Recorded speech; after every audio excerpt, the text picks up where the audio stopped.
Welcome to the Mormon Newscast. It is the 8th of June. By the way, you guys, 8th of June. Do you know? I want to put this up on the screen for folks. Glad that all of you are with us. Please hit that subscribe and like button below.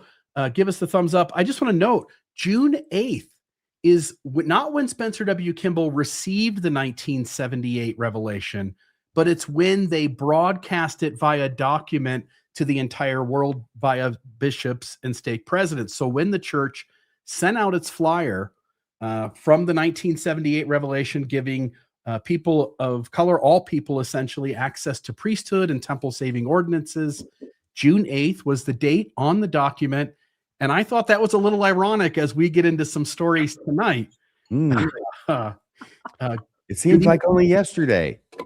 Yeah. So it wasn't announced. It wasn't announced on June 8th over the pulpit. That was a stake. So for me, it was a stake meeting later in the month, and I can't remember the date of that exactly. I was only 12, but I'm going to get baptized later that month. And you're going to be baptized later that month. Wow. Yeah, but it did happen. And that leads right into our first story. So let's just tell everybody the stories we're going to cover. By the way, good evening to both of you. Good evening to all of you out there. Tonight, Radio Free Mormon is going to cover the story of LDS church historian, who you know personally, RFM. LDS church historian makes racist comments. Rebecca then will tell us a story where LDS didn't make the government's Christian list, or did it? William Clayton's journals surface. That'll be me. Then we're back to, I think this is Rebecca, right? Church squatter just won't stop in New York. Then we've got a California bishop accused of CSA. Man, that's a weekly thing. Someone predicted that at the beginning of the year, us covering CSA every week. And I think that's Radio Free Mormon. And then we've got LDS Church now owns the Joseph Smith daguerreotype. Fairview launches media campaign. That's Rebecca. Mormon Church closing all bishop storehouses. I'll take that story. And we'll end with a story from Rebecca about new meeting house architecture reflects a change in focus. Can't wait to hear that one. RFM, take us through this first story, which, Yes, this first story. This first story involves my first mission companion in Japan. It's Kyle McKay. He took one path and I took the path less taken. And he ended up being a church historian and a General Authority 70. And I ended up being Radio Free Mormon. And now, unfortunately, well, what happens is this, is that there's somebody who monitors this and saw that there was some unusual statements that Kyle had made and problematic statements. And they let several people know, I think, including Rebecca and probably me too, though I haven't seen it yet. But what I do know is that when I got out of the movie theater yesterday afternoon from seeing Pressure, highly recommended, by the way, that I had this text from you, which is maybe an hour old at that point. And I listened to it because it had the video clip, and I listened to it and I went, oh, this is, okay, well, we'll have to talk about this. And we did. And we ended up being able to get two other individuals, Summer Rain and a friend of mine who goes by the name Black Priesthood, to come on the show and give us their perspectives on what it was that Kyle had said. This was yesterday that he said it, so it's really, really recent. It was in Oklahoma City at a state conference they were having here. This was the general session of that state conference. And so let's just go ahead and play this. I'm going to play this, and we're going to go and do a brief history of similar incidents in recent memory on video. And then we're going to come back and replay this again, because I think it's important to be able to hear it twice.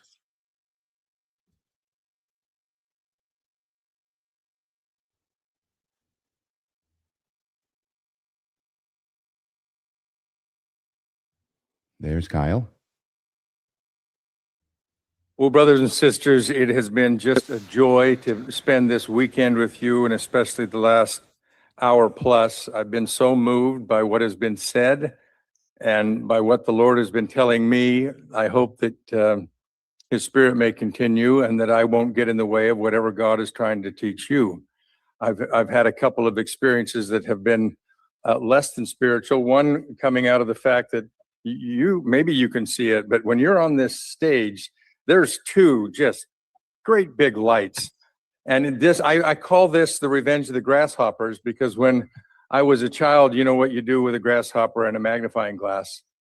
And so for all of those that I sent to the other side, now I'm got the same kind of light here on me, and I'm wearing glasses, and I've burned holes in my retina here.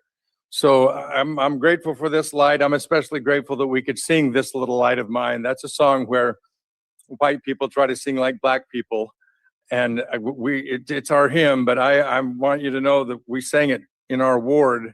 I happen to be visiting our ward because I don't get to go to my home ward, and we sang it for intermediate or something hymn. And I'm sitting next to our second counselor there on the stand, and he's singing This Little Light of Mine, I'm gonna let it shine. And I went, hey, dude, I wanted to turn to him and say, you know you're white.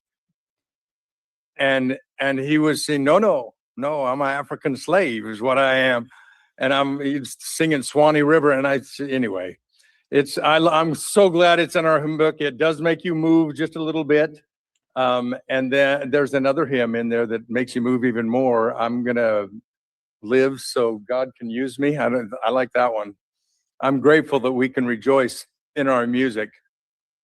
I'm thankful for everything that's been said. And I want you to know that Elder Shaheen, working with him and being assigned. Thank you, Bill. That doesn't get better for me. That was the worst time. This is probably the 10th time I've seen it, and I think that was the worst. Yep. What are your thoughts, Bill? I know that you couldn't make it to the show last night. What are your thoughts about this? And then I want to hear from Rebecca, if that's okay. So I did get a chance today to watch you and Rebecca, Summer and Black Priesthood talk about this. So I got to watch it, I think 2 times, maybe 3 times in your guys' analysis of it. And then I just watched it again. And I, like you, I think it gets worse every time I listen to it. The thing that stuck out to me is that, and when people listen to it again, please notice this. He makes this comment about singing like black people sing. And then he says, now it's our hymn. And I thought, wait a minute, what do you mean our hymn? Like there are black people and white people in the LDS church, but the way you're saying it is, even though it can be sung like a black person, it's our hymn, which seems to indicate that it's a white hymn for white people, or at least it's the church's hymn, which is white people. I don't know. I think this is really bad, Kyle. And I'm a little nervous about what this means for him, because I think this was just a lot of ignorance showing up in a moment where it was completely unnecessary. His career may have peaked. What do you think, Rebecca? Yeah, I agree with you, Bill. I think his comedic attempt was the juxtaposition of we are white people and we are singing black music that is now in our hymn book. I think that's the joke he's trying to make, but that doesn't make any sense at all on a worldwide global scale. And it comes off as incredibly ignorant and offensive. And I will mention that I think we all predicted this, but this morning, the stake conference, which was a live stream, anybody could go on and watch it. That's how we got the video. Somebody was just watching conference and was like, oh dear, and reached out. That video, which we, up until I think 10 o'clock last night is the last time that I had clicked on it just to watch some other parts of the full conference. That video has now been removed, right? So whether the stake removed it or whether the church asked the stake to remove it, I don't know how it got removed, but you can no longer just go in and see the video. Of course, people have downloaded it. People have copied the short, that kind of thing. But there is one thing I would like to say, because as RFM pointed out, we did do a pop-up podcast last night where we discussed this, and I made a mistake. And I'm going to say this publicly. I'm going to apologize to the second counselor in his home ward, Bishop Rick, that he mentions, because I had listened to it quickly a couple times, and I believe that Kyle was saying that that was something that actually happened. He had gone to his home ward. He had sat by the second counselor. The second counselor had been singing, and the second counselor had said those words, right? I'm an African slave, and singing Swanee. I thought that's what he was saying this morning, and I thought, oh my gosh, rampant racism. This morning, I believe it's worse, because that was a fantasy conversation. Wouldn't you both agree with me that Kyle had in his head, just because someone was sitting next to him singing enthusiastically? It's a fun song. I mean, the other songs were like funeral dirges. It's a fun song to sing. I've sung it with a black gospel choir that I was in for 4 years. And it's an amazing song. So I'm guessing his second counselor was singing enthusiastically. And Kyle made up this story. Kyle put those words in that man's mouth. I don't believe that man said anything. I think it was all Kyle. So I apologize to the second counselor. You did not do anything wrong except for you sang enthusiastically. That's my take on it anyway. What do you guys think? Well, this was pointed out by some people in the live chat, which I saw after I went home after the show last night to review. And I thought that was very, very astute. So here's the basic thing, okay, is that what Kyle says, and if we can play this again here in a second, Bill, we can skip the grasshoppers if you're able to do that. I botched that terribly last night. But I'm so sorry. Where was I? We were talking about the second counselor and kind of creating, fabricating a narrative to be funny. Yes, what Kyle says is he's over there singing, I'm gonna let it shine. And then Kyle says, and I said, dude, and then he says, and I wanted to say, see, he says, he didn't say, I told him. He says, I wanted to say that you're a white guy. You're a white guy, right? So that was never said, apparently. It's just something that he's saying was in his head. Now it becomes more confusing, because now he has the second counselor responding to this comment that Kyle didn't make to him, right? Because the response to, you're a white guy, that he says the second counselor says back is, no, I'm an African slave. If Kyle doesn't say the line and he says, I wanted to say it, not that he said it, then there's nothing really to respond to from the second counselor. And it starts to look more like a story that is supposed to be funny, and you're picking somebody else to be the foil in it. And it did occur to me later on when I was talking with Black Priesthood after the show, or at least texting. I think you were on that text thread too, as Summer was, that it may be that if you're going to go for a dodgy joke that could look kind of racist or in bad taste, put it in the mouth of a third party. Because he put all the bad stuff in the third party's mouth and was able then to act like he was sort of disapproving of it. But that way you get credit for the joke if it lands, but you avoid the responsibility for the racism that goes with it, because he's the one who said it. Do you have that, Bill? We've really been going over this with a fine-tooth comb, and I know everybody else has not necessarily. But listen to how he puts this and see if you agree with us. And I'm wearing glasses, and I've burned holes in my retina here. So I'm grateful for this light. I'm especially grateful that we could sing This Little Light of Mine. That's a song where white people try to sing like black people. And it's our hymn, but I want you to know that we sang it in our ward. I happen to be visiting our ward because I don't get to go to my home ward. And we sang it for intermediate or something hymn. And I'm sitting next to our second counselor there on the stand, and he's singing This Little Light of Mine, I'm gonna let it shine. And I went, hey, dude, I wanted to turn to him and say, you're white. And he was saying, no, I'm an African slave is what I am. And I'm singing Swanee River. And anyway, I'm so glad it's in our hymn book. It does make you move just a little bit.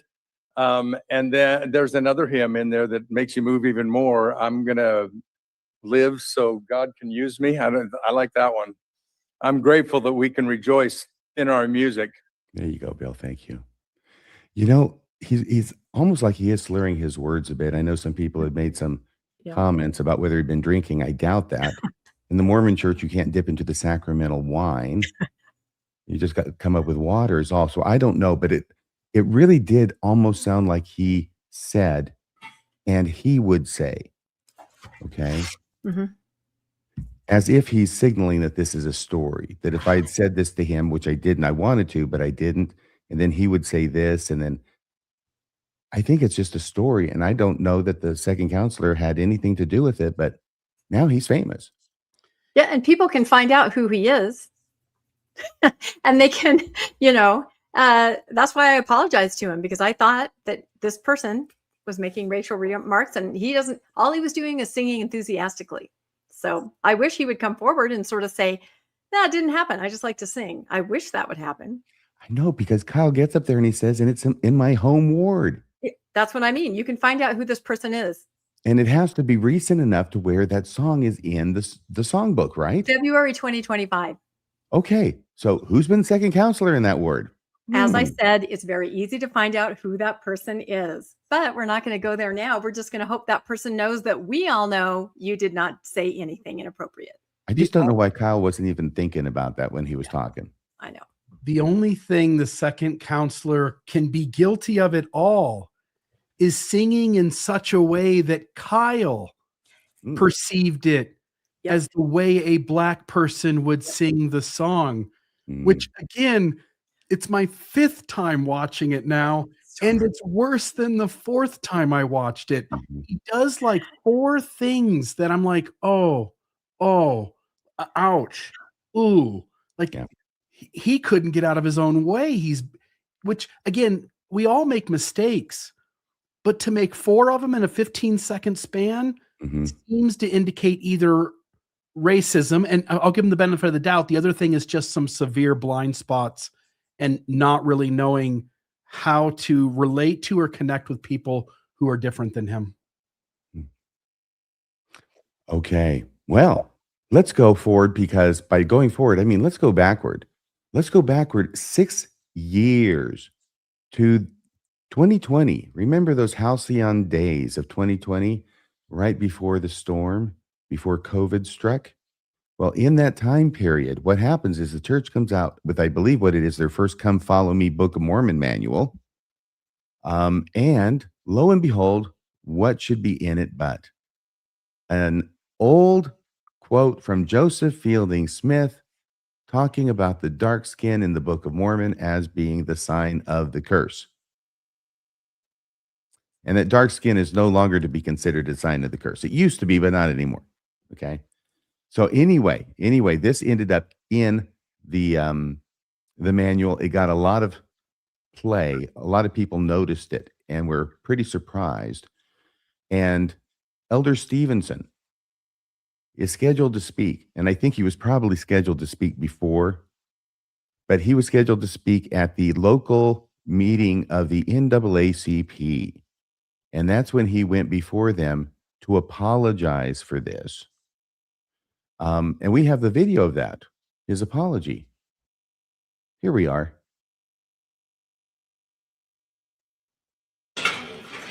Now, prior to my prepared remarks, I'd like to address a matter with you. Some of you may be aware from a news article published over the weekend, one of our recent church manuals includes a paragraph with some outdated commentary about race. It was mistakenly included in the printed version of the manual, which had been prepared for print nearly 2 years ago. When it was brought to the attention of church leaders late last year, they directed that it be immediately removed in our annual online manual, which is used by the great majority of our members. We have also directed that any future printed manuals that will reflect this change. We're asking our members to disregard the paragraph in the printed manual. Now, I'm deeply saddened and hurt by this error and for any pain it may have caused our members and for others. I'd just like to reiterate our position as a church is clear. We do condemn all racism, past and present, in any form, and we disavow any theory advanced that black or dark skin is a sign of a curse. We are brothers and sisters, and I consider you friends. Oh my goodness. Well, They condemn all racism, past and present. It's just so pesky when that past racism creeps into the present, isn't it? What do you remember about this incident, and what similarities, if any, do you see between that and what's going on yesterday with the church historian? Well, I'll just say this.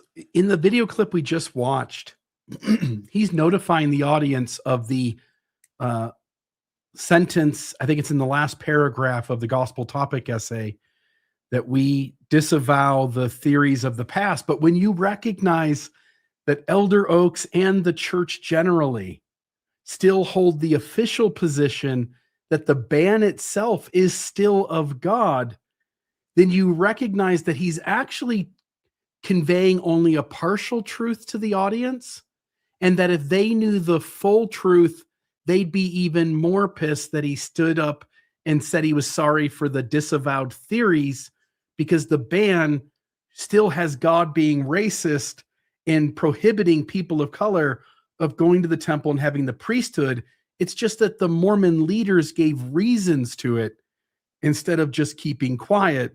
It's still a racist priesthood ban, still from God. It's interesting because it said that people will eventually say the truth, even if they're, in an unguarded moment, perhaps, if you're there and can understand what it means. Doesn't always work, I'm sure. But it seems like institutionally, that's what happened 6 years ago, is the church accidentally said what it is that it really, really thinks. What do you think about that story, Rebecca? Yeah, I think there's an awful lot of truth that is hiding under there to be revealed. And I had a thought that somebody crystallized perfectly in the chat where they said, Elder Stevenson said, sort of outdated. They didn't say incorrect truth or whatever. It just said this was, dated kind of. This was not currently what we think, which is exactly what you guys have been saying. So, but they didn't necessarily say a completely wrong thing that we were all taught our entire lives, and all your leadership today lived all their life enforcing pretty much into their 60s, and it's actually God's fault. You're right. They never said that. So I think Streisand effect again, people in that room, if they weren't aware of that, or people who read those articles at that time, if they weren't aware, they were like, wait, what do you mean black skin? What? I think it educated a lot of people, as it always does. Yeah, good point. Thank you so much for that. I wish we were done with these, but actually we have to now go from 2020 to a little bit more recent. I think it was around 2023. You can correct me on that date, but it has to do with a fellow named Brad Wilcox. Don't know if you've heard of him. Have you heard of him, Bill? Yeah, I've had some interactions with Brad. Yep. Well, this is the 30-second clip of something he said at Alpine in front of a big youth fireside kind of meeting, and he was really on a roll. He was feeling his oats, and he said something that, I don't know. It's starting to sound like a pattern. How come the blacks didn't get the priesthood until 1978? What's up with that, Brother Wilcox? What, Brigham Young was a jerk? Members of the church were prejudiced? Maybe we're asking the wrong question. Maybe instead of saying, why did the blacks have to wait until 1978?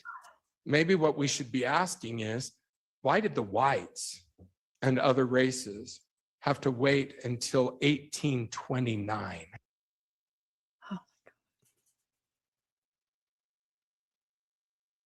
I think that deserves a pregnant pause. I thought he would never come back from that. I went to that stake center because it was close to my neighborhood, and I did some footage, I did some shorts, and I said, he's never coming back from this. I'm standing outside of the building where it's over.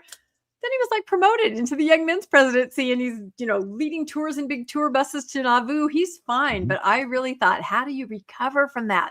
Apparently you do. Apparently it's not that big of a deal. Bill? This seemed like a version of people saying Black Lives Matter, and then the white people come along and go, no, all lives matter. Because that's what Brad Wilcox is saying. The question is, why did we do that to people of color?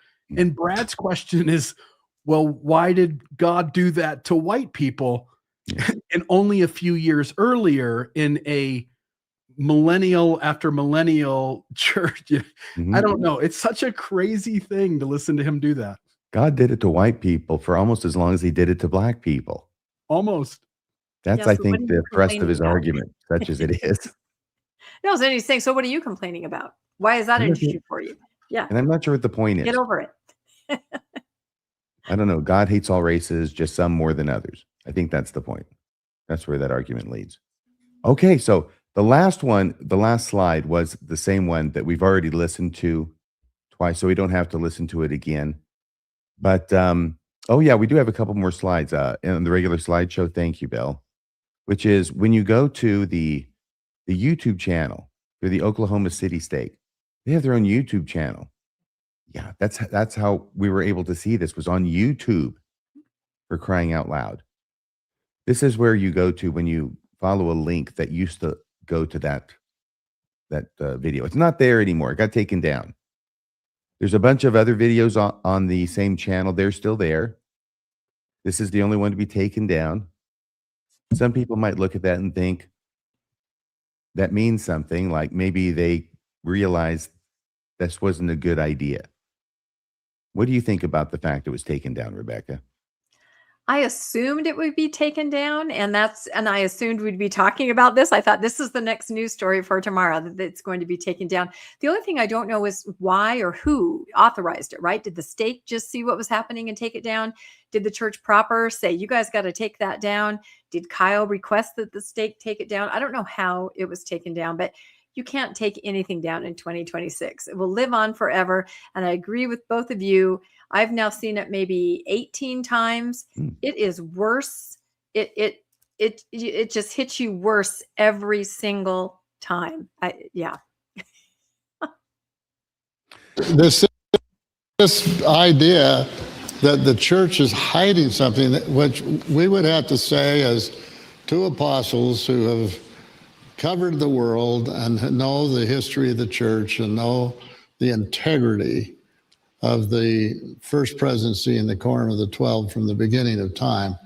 There has been no attempt on the part in any way of the church leaders trying to hide anything from anybody. And yet it's gone. When you erase something that some people claim is racist, it seems like you're giving credibility to the fact that you agree that it's racist. So best thing the church could do in these moments is not be seen as deleting history, is to leave it up and offer an apology. Now, since it's your doctrine that you don't give apologies, you're sort of stuck between a rock and a hard place. But I would suggest in these moments, maybe it's better to just leave things up and offer apologies. Because by some miraculous nature of technology, we were able to play it anyway, even though they took it down. Yeah, the internet has a way of maintaining a record of things that you don't wish you had said. Okay, Well, this last one, I know there's people talking about it over at Ex-Mormon Reddit.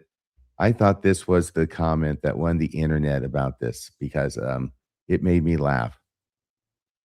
Master Mahan Jr. says, what does it say, Rebecca? says this little gaff of mine, I'm gonna go online. No, right? it's going to go online. This little gap of mine, it's going to go online. I love it. Let's write the whole song. I love it. I will say, since you bring up social media, though, I've been kind of tracking some faithful comments on some people that have posted it. And a lot of people tend to say that we have made a mountain out of a molehill on this. He was obviously joking. It doesn't mean anything. And we are the ones that are stirring the pot, causing the problems, drawing attention. I know was he was just telling joking. a simple, innocent joke. I know he was joking. Exactly. We all do, but that's not the issue. But Right. anyway, that's kind of the sentiment out there. We're the problem makers. Well, yeah, I've tried, I saw people making those comments in different places. Yeah. And I didn't text you or anything, but I did think it, and I'll say it now for the record, all right? Last night with you, me, Black Priesthood, Summer, we looked at this a couple times. We had a discussion, and I think that was a level-headed, mature discussion of what he said and what people thought about it. And there wasn't any name calling or shrieking or condemnation. Actually, quite the opposite. I thought there was a lot of understanding and grace shown toward Kyle by our guests on the show. So, I don't see the reality of what we did as matching that description. I will say this, though. Kyle, again, exposing racist ideas in the form of a joke doesn't make it not racist. In fact, it might make it worse. It would have been better if that was, in a sense, a real story and it was the second counselor's fault. But I also want to note, he tells the story in such a way that I think he's willing to allow the second counselor to look racist and to throw him under the bus when Kyle made up the entire story that's racist about the second counselor. It's such a strange thing. As a former second counselor in a bishopric, I can tell you that's what second counselors are for. Yeah, take the fall. All right. So that is that story. Thank you very much. And back to you, Rebecca. I think it's Bill. Back to you, Bill. Is me. I'm just really throwing it around the bossy. horn. It feels like I'm always in charge because I'm so bossy. But yes, I let think Bill it's be in ever charge this so week. All right. There we go. They let me 1 out of every 3 weeks, folks. They let me be in charge, and this is my week. So, folks, I just want to remind all of you, the post-Mormon celebration cruise is fast approaching. And we'll be taking off on day 1, September 13th. That's the day before my birthday. Our first full day at sea. Bring gifts. My birthday. So please, yes, bring gifts for RFM and ensure that that he gets something nice. But we'll be going to Cabo San Lucas, Mazatlan, Puerto Vallarta. I don't know if I pronounced those right, but they're fun places in Mexico. We've got excursions planned, lots of time by the pool and the hot tubs. There will be karaoke. There will be stand-up comedy, tons of activities and events. I added Dr. John Lundwall there down below, and he's the newest addition to those who are coming. Wow. Again, Radio Free Mormon, Rebecca Biblioteca, Landon Brophy, Charlie Harrell, Jana Spanger, Ganesh Cherian, Dr. Julie Hanks, Dr. Randall Bell, Dr. John Lundwall, myself, and Sam Young. So you see the link down there at the bottom if you want to register for this. We hope to see each and every one of you that wants to go on this cruise. And there's already somewhere in the range of about 220 people going, somewhere in the range of 110 to 115 cabins reserved. And we're excited to see each and every one of you and to spend time with you and to have a lot of fun on this post-Mormon celebration cruise. So with that, let's go to Rebecca for our next story. Well done, Bill. It'll be Gilligan's Island meets the Poseidon Adventure. Oh my God. 2 of my favorites from the 70s all together. I liked your little want. That sounded very realistic, Bill. I love it. That was great. So, this is a story that blew up over the weekend. I'm sure most of you guys have been following this. We thought, it's the weekend. What could happen? Oh my goodness. Yeah, it was a big weekend for news. Here's an article in the Tribune. Are Latter-day Saints Christian? Oh, always a big question we discuss here on the newscast. The U.S. Defense Department doesn't appear to think so. And I'll just kind of briefly go over what happened. And we have a big update as of the last couple hours. If you haven't heard this, we'll get to that. The Department of Defense recently reduced its list of recognized religious affiliation codes from more than 200 categories down to just 31. In the new system, many Christian denominations are grouped under a broad Christian umbrella with subcategories such as Baptist, Methodist, Presbyterian, Lutheran, Orthodox, Pentecostal, and others. And I will add to that Jehovah's Witness and Seventh-day Adventists. And what it means, we'll show you the list in a minute. It says Christian dash Jehovah's Witness, Christian dash Seventh-day Adventists, right? And you go down that list. Witnesses made the cut? Yeah, this is what's so unusual. This is what's so strange. Exactly. The Church of Jesus Christ of Latter-day Saints, which I will say listed in this list, has no hyphen, right? No hyphen at all. So I don't know.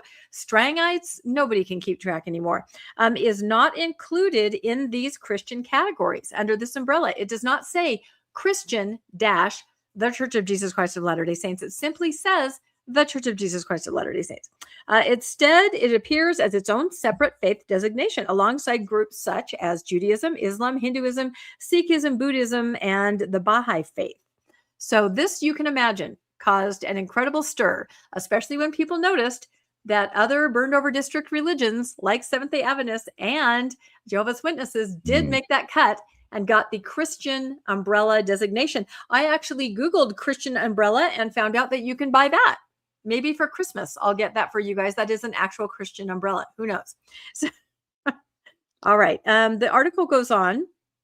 For many Latter-day Saints, the classification is likely to feel ironic because the church leaders have spent decades emphasizing the faith's Christian identity and retiring the term Mormon in favor of the church's full name and stressing its focus on Jesus Christ. And we talk about this almost weekly, don't we? Everything they're doing to desperately appear to be mainstream Christian, from the cross on Temple Square to embracing the cross, wearing the cross, Easter, Good Friday, Holy Week, Palm Sunday, singing the Christian hymns like This Little Light of Mine.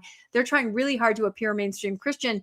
And here the Defense Department says, no, not so much. You don't get that wonderful umbrella. Yet the Defense Department's new structure places the faith outside of the Christian grouping, highlighting the continuing disagreement over how Mormonism fits into the broader Christian world. Because, hate to break it to everybody, but there are many mainstream Christians who do not feel that the Church of Jesus Christ of Latter-day Saints is a Christian denomination. And now look, they've got some proof backed up by the Defense Department. The change has reignited the long-running debate over whether Latter-day Saints are viewed as Christians by other religious institutions. Latter-day Saints affirm belief in Jesus Christ as Savior, place his name in the center of the church's identity, while many evangelical and traditional Christian groups have historically argued that LDS teachings about God, Jesus, Scripture, continuing revelation places the faith outside the boundaries of historic Christianity. And we talk about this a lot on the newscast. By placing the church in a separate category rather than under the new Christian umbrella, the Pentagon's classification appears to reflect that distinction. Why did this happen? Right? Everyone's saying, how did this happen? What does it mean? The defense official said that the reduction was intended to simplify record keeping and help military chaplains understand the religious makeup of their units. Kind of consolidation is what it sounds like, and more easily not make judgments about the validity of any faith. Heaven forbid the government should do that. Service members can still identify as Latter-day Saints, and the church does remain one of the 31 recognized religions of affiliations on the revised list. What did either of you think about this when you first heard it over the weekend? I can tell you what I think now. Yeah. Okay. Now or over the weekend? Okay. What I think now is this. Okay. As a general principle, if you have a choice between malicious intent and simple incompetence, 9 times out of 10, it's going to be simple incompetence. Yeah. So I don't know what's going on here, but it's probably, I mean, this is your government at work. The tax dollars at work, okay? They probably just screwed it up. I doubt there was any ill intent. And although I can't vouch for this comment that was made or who made it, they represented themselves as being a veteran and saying that this is not a big deal. It's just, how they're going to organize things in order to spread their resources. I don't know how that works. I don't know if that's correct. If this were a Christian, and by that I'm going to say a sort of fundamentalist evangelical, really dyed-in-the-wool Christian who's in charge of making this up, because obviously people make this up. And some of them might be Christian, and they might think, okay, well, I really hate those Mormons. They're not Christian, so I'm not going to include them on the list. It's just I can't imagine that would happen and not have the J-dubs there too. And that's what's so unusual. Seventh-day Adventists and JWs are there. I almost feel like it could have been something with the database, like it can only have 200 characters, right? And because of the freaking long name of the church, you can't put Christian in front of it. It could be something that simple. What do you think, Bill? Look at that. Yeah, if you put Christian there and started it way over, somebody counted like up. Seventh-day Adventists, I think that math you're for onto it. something. What do you think, Bill? I'll just say, as a church that requires everybody to say the full name of the church, and as you point out, it's the longest one on the list, you can easily see that. You've got Jesus Christ in the name. Yep. At the end of the day, I know that the evangelicals and other Christian denominations go, well, Mormons aren't real Christians. Every one of those groups debates in some way something about the original Christian theology or what role Jesus Christ play. You've got him in the name. Who cares? But it didn't die here, though, did it, Rebecca? No. The story goes on. And I will say, Rebecca, yes. I want to hear the rest of the story. But now that you've got me looking at it, they already give 2 lines on this little brief card that's supposed to synopsize the information to the Mormon church. Every single other church on there gets 1 line and only takes up 1 line. Yeah. It's the Mormons who have to take up 2 lines, and then it's threatening to go to 3, and now they're going to bitch about it. That's what I say. If they had stuck with Mormon, they could have been Christian Mormon. I guarantee it would be under there like that. So, yeah. And again, I look at Faithful social media, and there was a lot of persecution complex. There were some that said, oh, it could be something we don't understand. But there were a lot of, yep, they've never liked us, that kind of a thing. So, of course, our state senators in Utah jumped right on that. Right? They weren't concerned about other denominations that had been left off of the list, right? 170 of them. So maybe some of their people here in Utah in those denominations, but attack the LDS church or look like something's wonky with that, they're going to jump in right away, guns blazing. Absolutely. Who do they work for? I guess I'll just maybe mention that on the side. So this article in the Deseret News, Senators Lee and Curtis question the new Pentagon designation for Latter-day Saints. Again, this is all over the weekend happening, right? They went to work on not a weekday, and they went in, and I don't know what happened behind the scenes, but Utah Senator Mike Lee and John Curtis criticized the Pentagon's new religious affiliation system after it categorized the Church of Jesus Christ of Latter-day Saints separately from groups labeled Christian. They both argued Latter-day Saints are Christian. They are, because we say they are, and they questioned why the church excluded them. They made some tweets. You guys can pause on this. Here's the list. How come Latter-day Saints, they really made an issue publicly, and I am guessing behind the scenes, they also made an issue. And I'll tell you why in a minute. I do want to point out my co-host Landon, retired military, brought this up. There's a special designation for people who pass away in the military and want to have a marker in Arlington. And in 1980, the church said, this is what we want. We want a Moroni. So they're already kind of separating themselves within the military. We want this special designation. Other religions do this too. Look at this. Pretty amazing. All these different ones you can have on your headstone. But they certainly said, we don't want a Christian cross, right? We want our own separate Moroni. We want to show that we're Latter-day Saints. Another thing that sets them apart, they do have chaplains in the military that are Latter-day Saints, but those chaplains cannot conduct services like for other groups. Or the LDS can't have a service. Sorry, I said it backwards. The LDS members there can't have a service conducted by other Christian chaplains. They have to have somebody come in, a branch president. It has to be a priesthood holder. So there are things in the military that necessarily set apart the Latter-day Saints from other grouped together Christians. A Baptist chaplain could go and run a service for a Lutheran, a Methodist, but the LDS members there have to have somebody separate to come in. So, maybe they're just sort of seen as wanting to be peculiar and different. That's kind of how I looked at it. Maybe, no offense was meant. It was something like that. Whatever happened behind the scenes just a few hours ago, breaking news, the problem is solved. After criticism from Utah lawmakers and others, the Pentagon revised its religious affiliation classification systems to identify the Church of Jesus Christ of Latter-day Saints as part of the Christian tradition. In other words, nobody is Christian now. Nobody gets that little designation. This just goes into how the senators kind of said things publicly. And again, I don't know what happened behind the scenes. It could have been something, but here's the new list. Nobody has Christian in front of their names. Nobody. Everybody's just sort of a Christian denomination. And then it says Christian non-denominational. You can freeze on that and look at it, but it's solved. No harm, no foul. We are Christian yet again. And we have our designation. So any final thoughts on this story? I figured that they might fix it at the last minute, and they did. So 2 breaking things. A video's pulled, and Mormons are Christian again. It's a big day. It does settle the question about whether Mormons are Christian. For a brief time, they were not, but now apparently they are. And we know it because the government says so. That's it. Fixed. There it is. That's all. All right. Well, thank you very much, Rebecca, for that. I just want to know, I've got to take this the next one first and just read this one. I've got the next story here.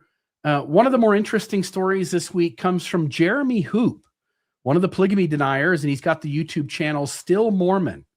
Hoop claims that he has obtained all 3 unabridged volumes of the William Clayton journals, records that have long been discussed by historians but have never been fully released by the church.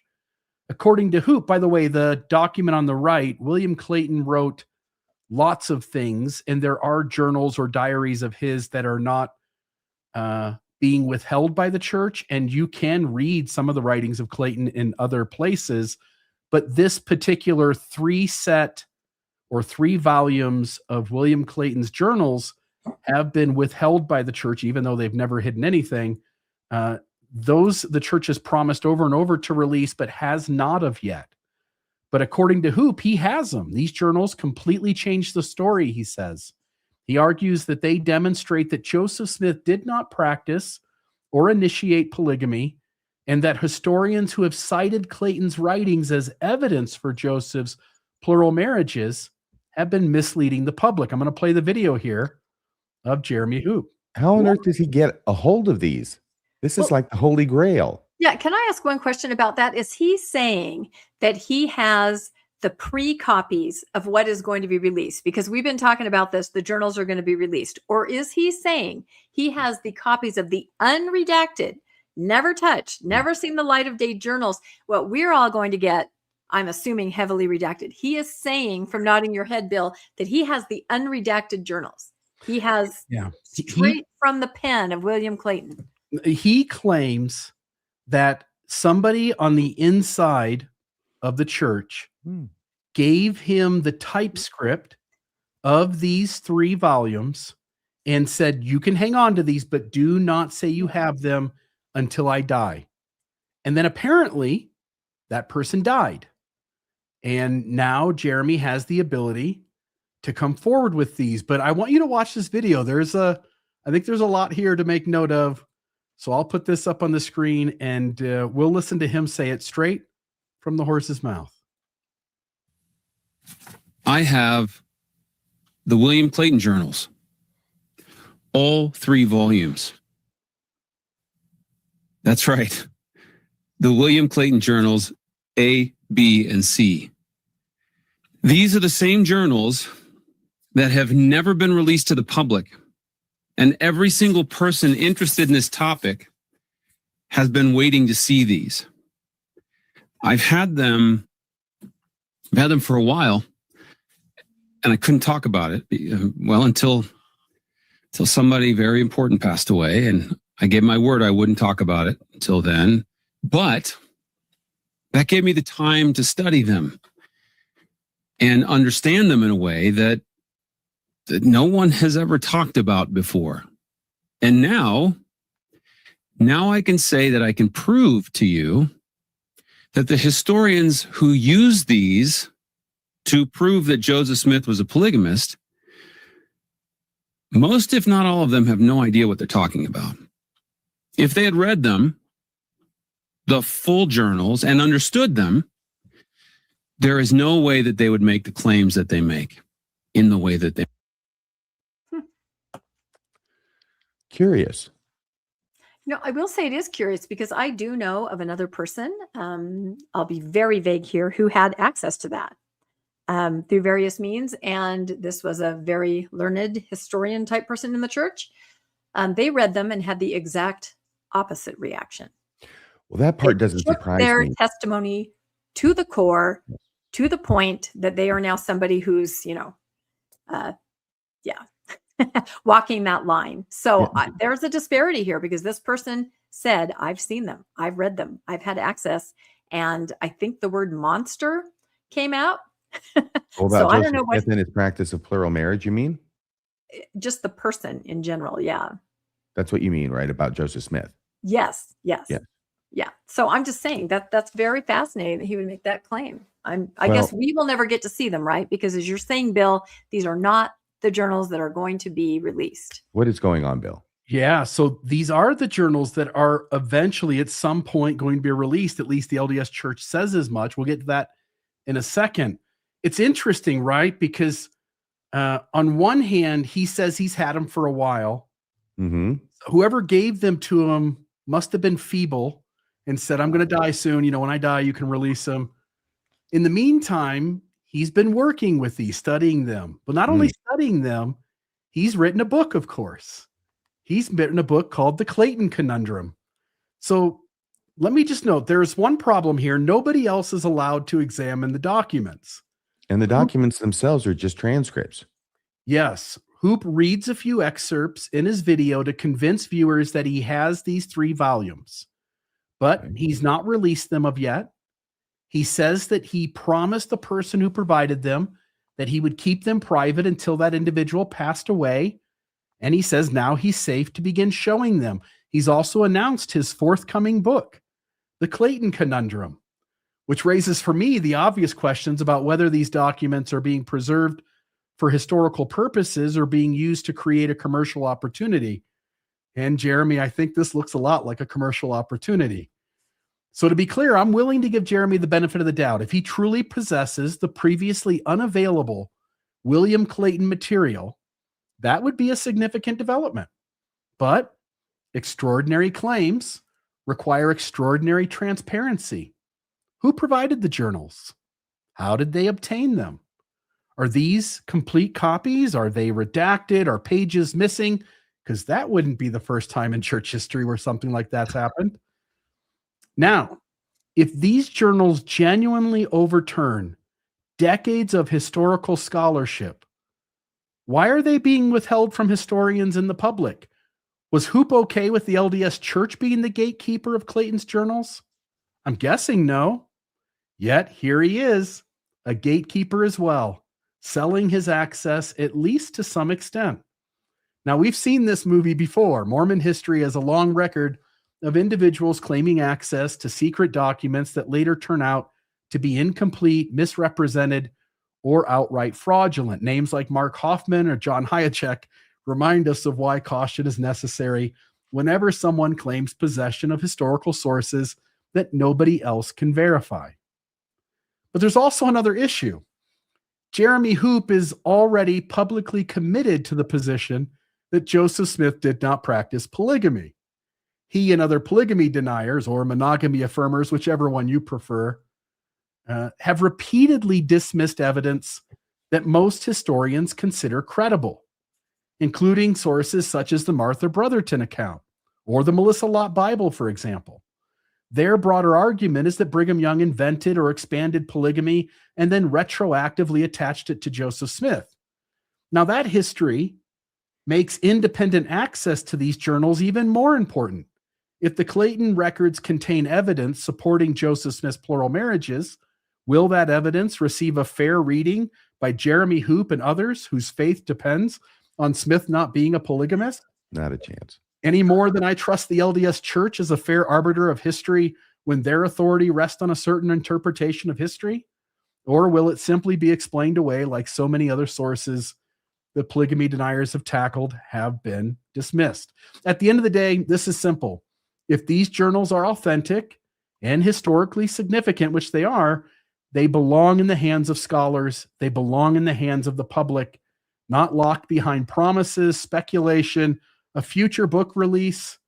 And until the documents themselves can be examined, viewers should treat claims by Hoop and others about what they supposedly prove with caution, regardless of which side of the Joseph Smith polygamy debate is making them. And I'll just note, I just don't trust Jeremy Hoop to read the Clayton diaries. And even if there's tons of evidence in there about Joseph Smith's polygamy, I can't see a world we live in where he would ever come forward and acknowledge that there are parts of the journals that talk about polygamy in a way that he sees credible. Either it's not there, it's misinterpreted as being there when it isn't, or it's just a later insertion by William Clayton, Brigham Young, and others. So I've got to see them myself, Jeremy. I'm not buying your book. I want to read the journals myself. Don't you be a gatekeeper too. Your guys' thoughts. You know, the very fact, first off, Hoopa, the very fact that Hoopa would go about this in this way, make these claims, do the slow release, and the book it's very revealing, I think, about who he is and what he's about. Yeah, and he says in the video, I'm going to give commentary on this one part at a time. And so he's keeping himself in the middle of it all so that we all have to watch his videos to see what his thoughts are on the sections that he puts up on the screen so that we can read them or we can buy his book to maybe get that information faster. By the way, I'll just tell you my 2 cents. I don't think that he got these from a person who said, don't share it until I die. I think however he got it, that's a made up story. I think what he did was he used that story to explain why he bought himself time to be able to explore them himself and to get his book ready for publication. He is That's an what apt pupil of Joseph Smith. Yeah, that's what I think. Rebecca, your thoughts here? Yeah, I think he's pulling another Karen Muhlestein, right? Isn't that the scholar that said, I'm going to start from a position that Joseph Smith did not practice polygamy? I mean, that's not what he said, but I start from a position that the church is correct, or whatever premise you want to start with that's correct. And then you backwards engineer the documents, the evidence, the history to fit your conclusion. And that's not a historian. I mean, you'll be right every time, but everybody else can usually poke holes through it. I did have this weird thought, though. I mean, I think you made a comment once, RFM, where you said, I bet the church is kicking itself that it came out and announced polygamy. If they would have known about this movement, they could have gotten behind that. And there's tons of people, feeding into he didn't do it. They picked the wrong thing too soon.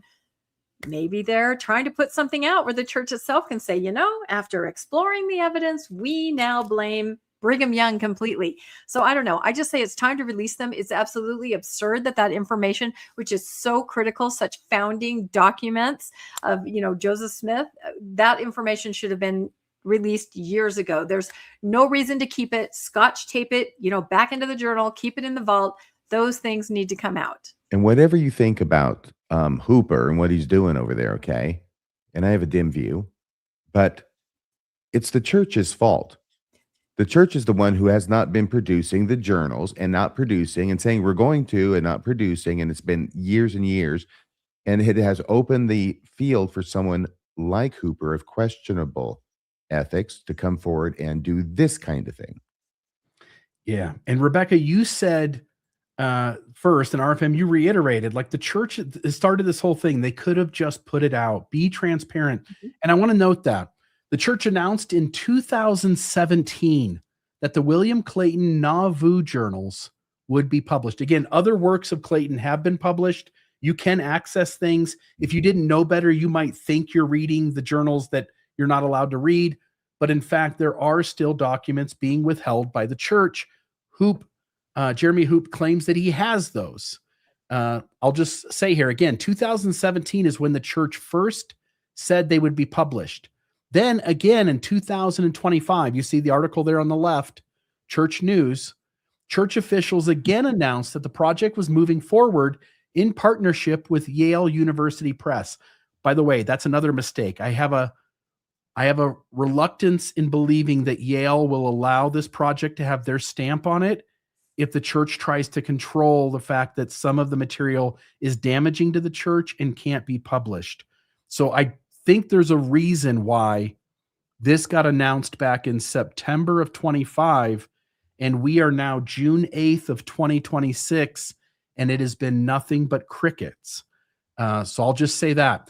Church representatives described the journals as one of the most important historical records from Nauvoo and expressed eagerness for both scholars and members to finally read the long-awaited volume. Now, they said volume, I think singular in the article, yet nearly a decade after the original announcement, the complete journals still remain unavailable to the public, even in light of Hoop claiming he has them. That delay creates a vacuum, and vacuums get filled. Right now, the vacuum is being filled by Jeremy Hoop and other Joseph Smith polygamy deniers, because I can't wait till they jump on the bandwagon once he starts releasing things. If the church truly intends to publish these journals, then the most reasonable path is simple.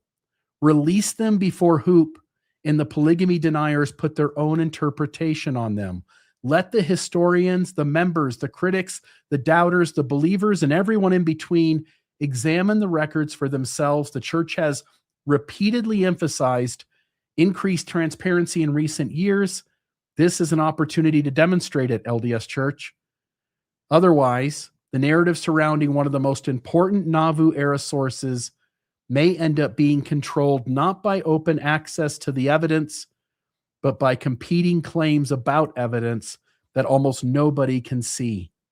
If church leaders believe the historical record ultimately supports the truth, then there is little to gain by continued delay and much to gain by allowing the public to read the journals and reach their own conclusions before Jeremy Hoop goes any further with this facade of sharing history. By the way, putting a positive spin on what Jeremy Hoop is doing, I don't know him well, but if it were in fact his intent to try and force the hand of the church to produce the journals by doing this, I would give him credit for that. I don't think that's what it is, though, because of, the book and everything. Yeah. I don't think that the church knows. Maybe they're just starting to recognize how many people are polygamy deniers. I mean, I've told that story over and over of going to the movie Who Killed Joseph Smith and seeing 500-600 people filling a theater. That was years ago. I don't think they realize, or maybe they are just starting to, that in any ward, there's going to be a major group of people that believe this. And, sure, they can let the journals out to support their position. He was a polygamist, but other things in the journal, I'm sure, make him look horrible. So it's kind of a double-edged sword. Harsh measures. Yeah. Yes. By the way, it points to, again, I've said it numerous times, I'll keep saying it, which is that believing members of the church don't want to see their founder as a child predator, as somebody who manipulated women into intimate relationships. There is a lot of pressure, motivation on a believer who starts to dive into the history to come up with some other workaround for Joseph Smith's polygamy. And I think the polygamy deniers, while being horrible historians, have done a fantastic job of convincing those who would like to be convinced that Joseph Smith is not a polygamist. And the church's best move right now is to try to get as far in front of this as possible by do the same thing that Joseph Fielding Smith did back in the late 60s and get ahead of Gerald and Sandra Tanner by releasing the William Clayton journals so that Hoops doesn't spend the next 6 months releasing it bit by bit with his own stamp of interpretation on it. Let people read it. I'll just note to finish off the story, this may be hard to see. I'll put us at the bottom and see if this works. This was the cutout of his YouTube video where he unveils that he has the William Clayton Nauvoo journals. I just put a comment in there today. Not sure if it's still there. Look at Hoop setting himself up as the gatekeeper, writing a book and delivering to people piece by piece the Clayton Journal as he sees fit, capitalizing on the polygamy denier community and making money off the book and the views all along the way. Something smells fishy here, I think. So there's that. Any final thoughts from you? Otherwise, I'll skip to the next story. Apt pupil indeed. Yeah, there it is. Okay, well, with that, let's go to another child sex abuse case in the LDS church, week after week, RFM. Yeah, this one is from a couple weeks ago. We've put it off a couple times. It's a horrible one. And especially because apparently these allegations are against a Mormon bishop during the time he was serving as bishop. So often we see a person who was a bishop but isn't any longer, or maybe they were a kid when the allegations are made and then later they became a bishop. We've seen that too. I think we've seen every variation under the sun by this point. But this one is unusual. It's Oakland, California. SNAP decries the abuse of 4 male survivors by a former Church of Jesus Christ of Latter-day Saints bishop charged with multiple counts of child sexual assault. Michael Morris, 76, is charged with 18 felony counts of non-forcible sexual assault involving multiple children between 1991 and 2001, a decade, when he served as a bishop in Livermore and supervised a church-affiliated boys' youth group, which sounds like Boy Scouts. This story sounds too familiar. An untrained man is given a position of authority over a congregation and has the opportunity to groom and abuse minors, said Judy Larson, SNAP's board secretary, who is herself a former member of the Mormon Church. The cognitive dissonance, she continues, of finding out their bishop is a predator is more than many Mormons can believe. And so they end up not believing it, not going to police, not protecting the children. Larson explained that Mormon bishops routinely interview young people alone and behind closed doors, which can allow a predator to groom or abuse children. They may ask them sexually explicit questions in order to determine their worthiness, she said. This case involves deeply troubling allegations of abuse of trust and authority involving children, said Alameda County District Attorney Ursula Jones Dixon in a statement last week.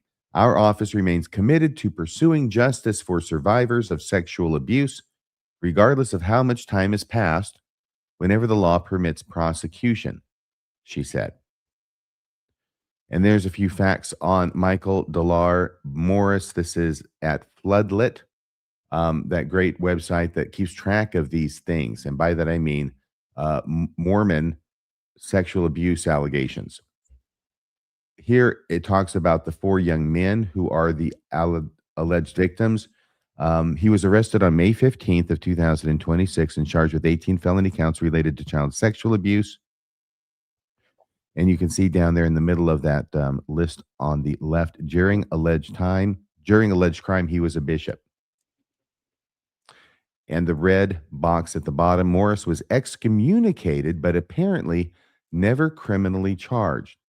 Okay, this is back between 1991 and 2001. That's a while ago. Morris was excommunicated at the time, but apparently never criminally charged. He was later rebaptized. So that has all the earmarks of something that was handled in-house by the Mormon Church without getting the authorities involved. Then this information, that bail was set on May 21st. Let me see. He was scheduled for a court appearance on May 22nd. His bail was set to $920,000, so almost a cool mill. And that evening, he posted bail. So I'm guessing there's a very happy bail bonds person out there somewhere, because they just made a bundle, unless he was able to post the whole thing. But he is now out on bail, awaiting trial, and everything else on there I think we have covered before. I know when I first heard that it was Livermore, I was thinking England for some reason. I probably crossed wires with Liverpool, but it's Livermore, California is where this is alleged to have happened. Any comments from, I believe that's the end of that story. No, there is this update. Morris has been excommunicated from the Mormon Church twice.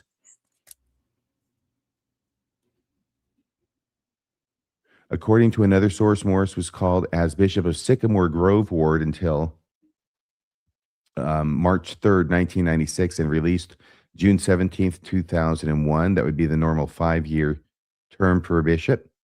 According to charging documents, Morris allegedly sexually abused victims in 91, 96, 97, 98, and 99. And you can see that overlaps the time he was serving as a bishop.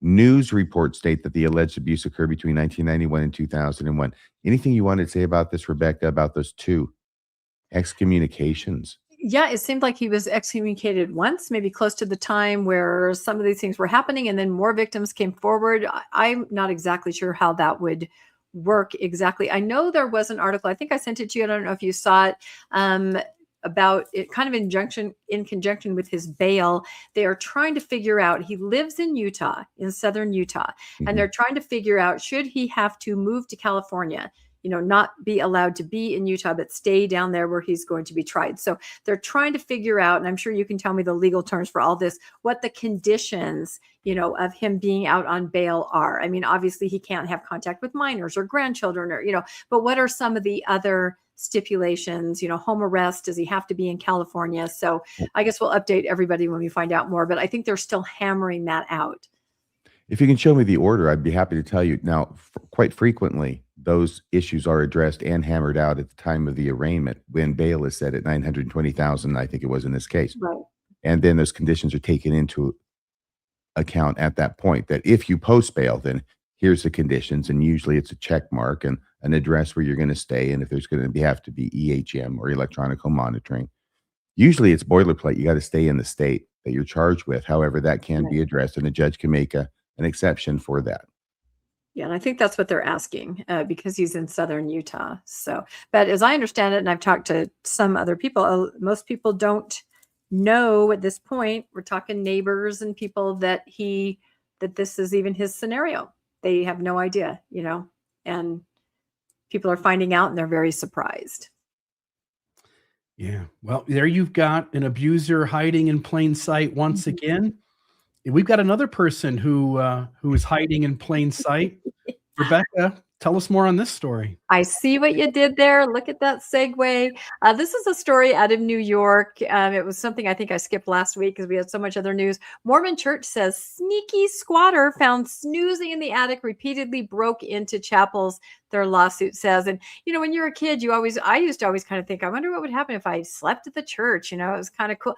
Not under that part, under the stage. Do you guys remember that part? That scary part where they keep the tables and chairs. Yeah. I still have nightmares about that area under the stage. But anyway, in this case, it says a sneaky squatter won't stop breaking into Mormon church buildings around New York and setting up illicit campsites. I have some funny pictures I'm going to show you where he has been captured in shocking photos, hiding in the nooks and crevices of the facility like a church mouse, a lawsuit claims. His name is Edwin Pabon.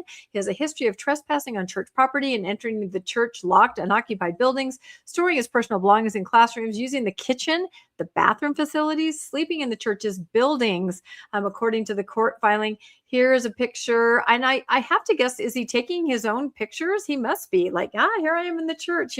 He's just a kid. He's only 28 years old. He joined the church in 2007. And, maybe he's homeless. I mean, when I read it, I was kind of laughing. These pictures get kind of funny. But then I thought, this is really sad. My young adult kids are this age. And if he really has nowhere else to go and his church family, his church home is the only place, maybe he really, really needs help, not a lawsuit. Here he is kind of up in the rafters. He must be taking his own pictures, I'm guessing. But they keep taking him out, charging him with whatever, trespass. And then he keeps going back in over and over, basically. What's your lawsuit supposed to do? That's what I'm not, just permanent restraining order. Here he is sleep. It's just funny to see somebody using the church building as your home. Like, I'm just going to sleep up here on this counter, or I'm going to take a shower in the baptismal font area. It's kind of funny, but then you think, okay, this kid probably has some mental issues and probably needs help. He really needs somebody to come and try to support him. Look at this. I've always wanted a bathtub with more space in it, get my elbows out a little bit. That font. That'd be a great place to take a good bubble bath. So it says the last month he was found on 2 consecutive days. The lawsuit claims sleeping in the chapel stage. The suit also describes similar behavior this is all happening in New York, multiple occasions. Now the church is asking a judge to issue a permanent restraining order banning him from all properties owned by the Church of Jesus Christ of Latter-day Saints. So, kind of funny, kind of cute little rogue kid. But then again, that darker side where I'd be worried about him and hope that somehow he could get some care if he really has nowhere else to go. He joined the church. He's a member of the church. There should be some support and care for him there instead of just dragging him out every time. I mean, ask him if he needs help, maybe, if they haven't already. Do you think maybe his mistake was to use the kitchen instead of as a warming kitchen, which the insurance covers? That was the tipping point. That was it. Finally, oh my gosh. I'm wondering how he keeps getting back in. They don't know. That's what's so tricky. They have no idea how he's getting in, but they just find him there. And then in the comments and where this was posted, different places, other people said, oh yeah, there was a guy that lived in my church, or they discovered. So apparently it's not that uncommon to have somebody kind of sneaking in and staying there. Well, there you go. There's that. Awesome. Well, thank you, Rebecca. There's another story here with the locket, the daguerreotype image of Joseph Smith. So the Salt Lake Tribune announced this week that the LDS Church has officially acquired the famous Smith-Larson locket containing the 1840s daguerreotype that some believe may be the only photograph. And I say photograph loosely. A daguerreotype isn't necessarily considered a photograph. It's a different sort of method to make it, but essentially it gives us a photographic image. That it's the only photograph ever taken of Joseph Smith. The image first became public in 2022 after descendants of Joseph Smith discovered the hidden photograph inside a family locket that had been passed down through generations. Since then, historians and descendants have debated, and the public at large has debated it as well. There's been tons of people with no expertise claiming to be experts who know that it is not Joseph Smith or know that it is.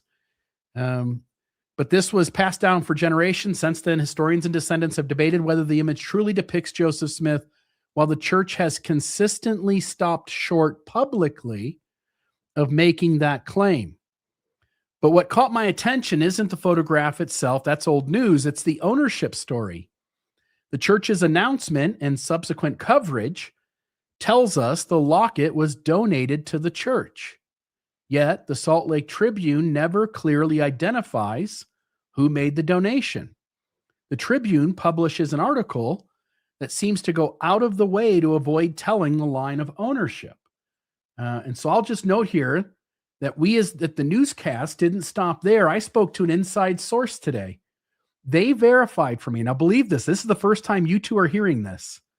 They verified that a wealthy person acted as a middleman and purchased the locket off of Dan Larson, who was the person who came forward with it. Remember when Locke Mackay, one of the Community of Christ apostles in the Community of Christ Church, was sort of giving the commentary when this locket came forward. So a person acted as a middleman, purchased the locket off of Dan Larson for an amount in the 7 figures. That's millions, isn't it? Mm-hmm. And by the way, you go look at other things similar to this, and you'll see prices of $250,000, $500,000 paid no problem for church artifacts. So you say, how much would you pay for an image that's a photograph of the prophet Joseph Smith? So who actually transferred ownership to the church? I don't know. Now, that said, I want to end with this. That said, would you pay 7 figures for a photo that isn't your faith's founder? And I will only say this to end it.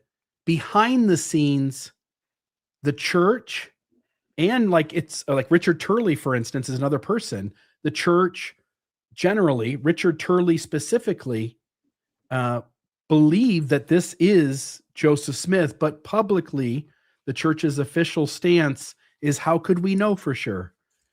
Your guys' thoughts on the church now owning, again, they own pretty much all of America anyway, them owning the Joseph Smith locket.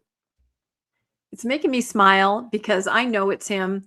The first time I ever saw the picture back when it came out, and I've talked about this before, I looked at it and right away I said, oh, there you are. I knew it. I knew those eyes, the brow, the smirk. I just said, this is you. This only confirms to me the fact that they're going to pay 7 figures. If they were paying it to suppress it, which they probably will, they could have just sort of left it out there, whatever. People are arguing back and forth over it, but they have it now.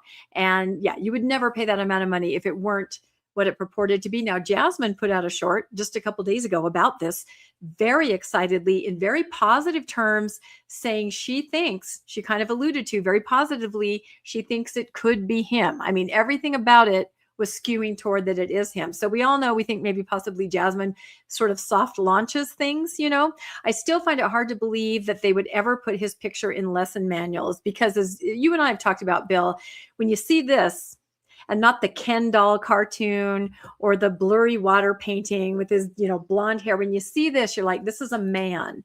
And this is a man that can do things men do, not great men do.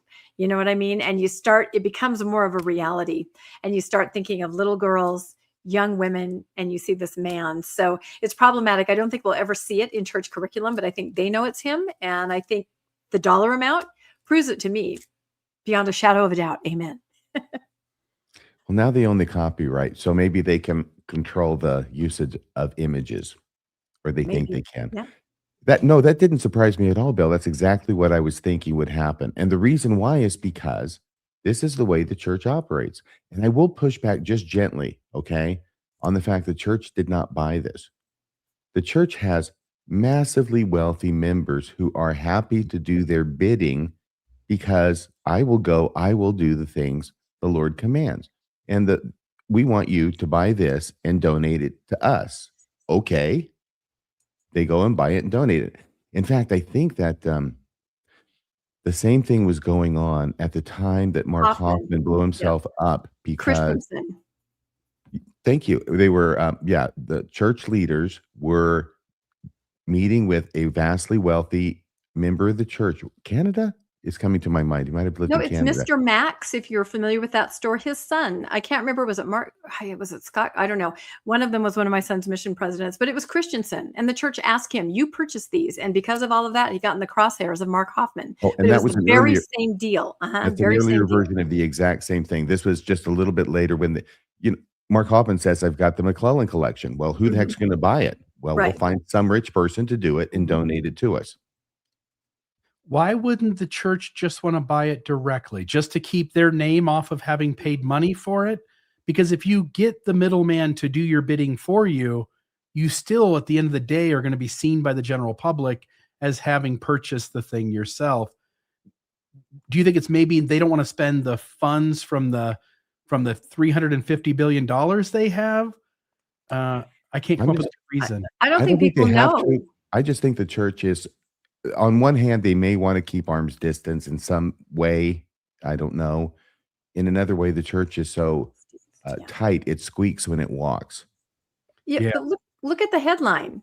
It didn't say the church through somebody purchased this. It says it was donated. That sounds amazing. How charitable. Of course you want the church to have back a picture of its founder. It's never going to get out that there was a middleman, although, Bill found out, and you can probably guess everything's a donation. The land for this temple was donated. They don't say by a developer who's building a whole bunch of houses around it. Donation sounds wonderful. We're the kind of an organization that everyone wants to donate to. Don't you? I think it's all optics. I'll just say this to close out the story. Like you, Rebecca, the first time you told me that, there you are. Mm-hmm. I had the same feeling prior to coming to that conversation with you. People have referenced that this Joseph Smith has an eerily similar appearance to a young Jeffrey Epstein, for instance. I'll just note, you can't tell whether someone's a child predator based on their appearance or body type or skin color. That's nonsense. But as you point out, all of the make-believe images of Joseph Smith that paint him as, just like you say, a Ken doll, this is a human being. Mm-hmm.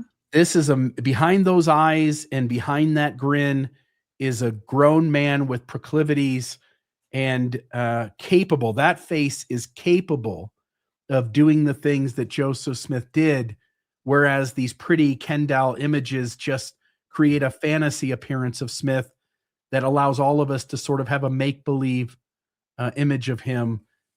This is a real human being right here. So, okay, there's the end of that story. We're going to go into some rearranging of the chapels in Mormonism, Rebecca. We are. This is kind of an interesting story. So interesting things always tend to land in my lap. I will say one last thing about the last story. I always talk about how showing my elderly mom a picture of, Middle Eastern Jesus and her throwing her apron over her head saying, that's not my Jesus. I did the same thing to rock the boat with this Joseph Smith picture. I took it over to assisted living years ago. I said, look, Mom, they've discovered a picture of Joseph Smith. I showed it to her. She looked at it. She said the very same thing. Well, that's not my Joseph. Exactly. That's not my Joseph, but that is Joseph. So, all right, on to church architecture. Here we go. This story is so fascinating. Okay. You may have noticed online, if you follow me, that I took an informal poll. And the question was, I'm going to ask you guys too, in LDS buildings you have attended a sacrament service in, was the sacrament table to the side or front and center under the pulpit? And if you have seen a sacrament table front and center, was it a new or older building? In all of your years of attending many buildings, where has the sacrament table been for you guys? I was shocked at this poll. On the side. We got hundreds of answers. Yeah. What was that, RFM? It's always on the side. I think in some buildings it's on the right. I think in some it's on the left, although I could be wrong about that, but it's always on the side. Yeah, always on the side. Ours was on the right-hand side. Most of the buildings I'd been in, I remember being on the right-hand side. Yeah. Yeah, I tried to think back too, and that's what I remember. And I mean, I posted this a lot of places, and 99.9999999% of people said, "Oh yeah, it's not a thing. It's never in the center." Now, a few people brought up very old buildings, and I'm going to go into that in a minute. But everybody said, in their experience over the last how many years, the sacrament table is always on one side or the other. I'm So sorry, there I'm was a- laughing because Bill's putting up all these comments from the live chat and they're all arguing with each other. over where the sacrament table is. Yes. Is it left to right? Always left, no, always left, no, always right. Well, think about how Oak says you must, and he harps on this, take the sacrament with the right hand. It seems to me that maybe the sacrament table, although would it be facing or you facing the audience? I don't know. It's very confusing, but the answer is here, and I'm going to tell you about it. So it's interesting because before I received what I received that I'm about to show you guys, I was having a conversation with my co-host, Landon, about exactly that, a sacrament meeting and how it is portrayed, what it means, and what it really represents. And this was a really interesting article. It was in, gosh, I can't even remember where it was, but it's called The Church of Eternal Families, Marriage and Gender Roles, Covenant Path in Jesus Christ. And one thing they made note of here is sacrament meeting would be a worship service instead of a meeting if they truly were a Christian church, right? It's a meeting. It even says in the handbook, it's a meeting. Right now, sacrament meeting has the atmosphere of a business meeting. Somebody conducts the meeting, similar to how a business person or a chair would lead a business meeting. And then down at the very end, it says the sacrament table in LDS chapels is off to the side as opposed to other churches. And I don't know if you know this, but every other Christian church I've been in, the altar, the sacrament table, communion table is right up front. Other churches that have the altar or Eucharist table in the center of the chapel. And I had never thought about that before or what that indicates about a Mormon meeting. So I kind of dug in a little farther. Here's another article from the center to the periphery, the placement of sacrament altars in Mormon worship spaces. And this person does dig into some of the history of it. And they talk about the Kirtland Temple. We've all seen pictures of that. And it says on the bottom tier of both sets of the Kirtland pulpits are fold-out tables intended for administration of the sacrament of the Lord's Supper. Their placement there puts them in the center of focus for the congregation and places the sacrament clearly under the purview of the priesthood. So not off to the side in the early church, front and center, you are watching the priesthood in action, and they are preparing the sacrament. So symbolically, what does that represent? It's a little different than it is now. They say in the old LDS designs, the priesthood in one of its most visible functions were clearly on display. Both the sacrament table and the presiding priesthood officers' shared space prominently placed front and center. But in modern chapels, both the priesthood and the sacrament table, while still present, have consistently just moved out of the way. The once centrally located administration of the sacrament has been shifted to the side, to the point where nobody that I polled had ever been in a building where it was front and center, right? Always to the side. And it is now quite distant from the focus of either the congregation or the presiding authority. What takes the place of honor in today's LDS chapel? What's right in the middle? It's the pulpit, right? It's no longer the sacrament or the preparation or the priesthood in action. It is, well, the pulpit where they're reading conference talks, right? Have you ever thought of it that way? What do you guys think about that so far? Kind of interesting.